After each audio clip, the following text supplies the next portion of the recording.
Wisconsin. Mr. Steil is now recognized for 5 minutes.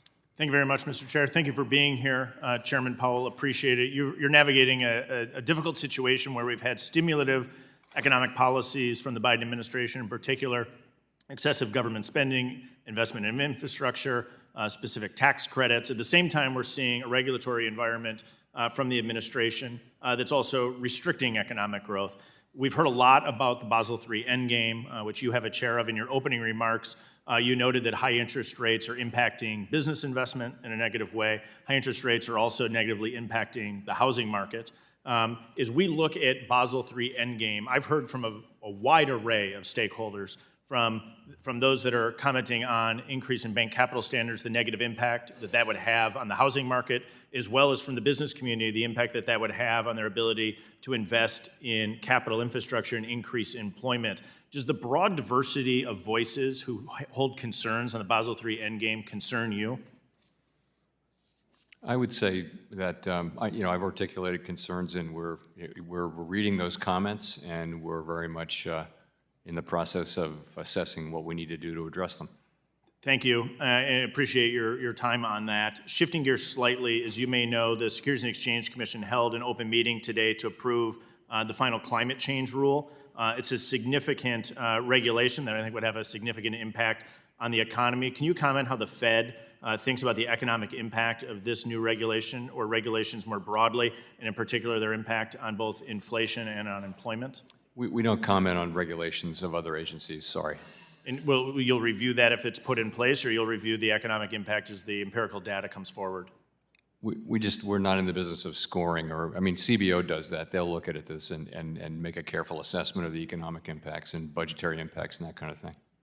Thank you. I'll shift gears again.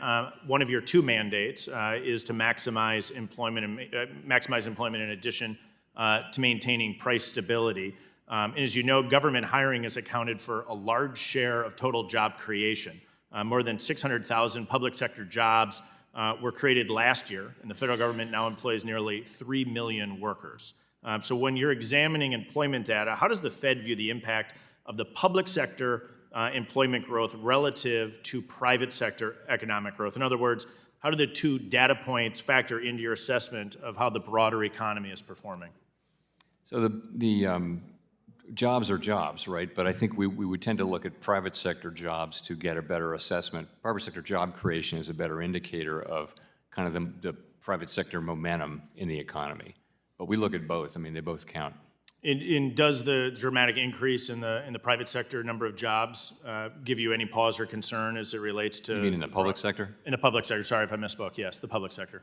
The truth is the public sector was unable to hire at the beginning because wages went up a lot in the private sector at the beginning of the pandemic inflation, and public sector can't respond to that. So there's some catch-up hiring going on there now. Now that things are settling down to normal, I think there's some catch-up hiring. I'm not sure it's an issue we're concerned about.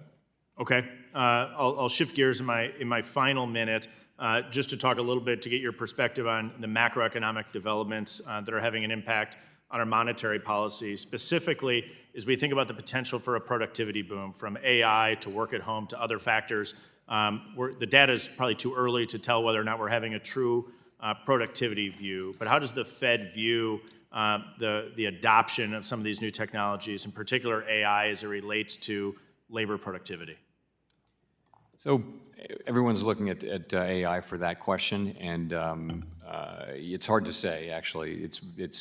We've had really nice productivity in the last year or so, but it's probably still very much affected by the post-pandemic factors that we're seeing. I think we need to see more to understand whether there is a longer-term boom. AI certainly has the capacity to either augment labor or to replace labor, and that's a key question. We really don't know which of the two it will do. Tons of money being invested in it, and so it's likely to drive significant productivity. I would say right now technology, but also higher labor mobility. A lot of people quitting during the really tight labor market, and also the rise in startups. There were a lot of people started companies during the pandemic. Those are the kind of things that do add up to higher productivity over time. So there is hope that we'll see some productivity out of this. Thanks for your comments today, Mr. Chair. I yield back.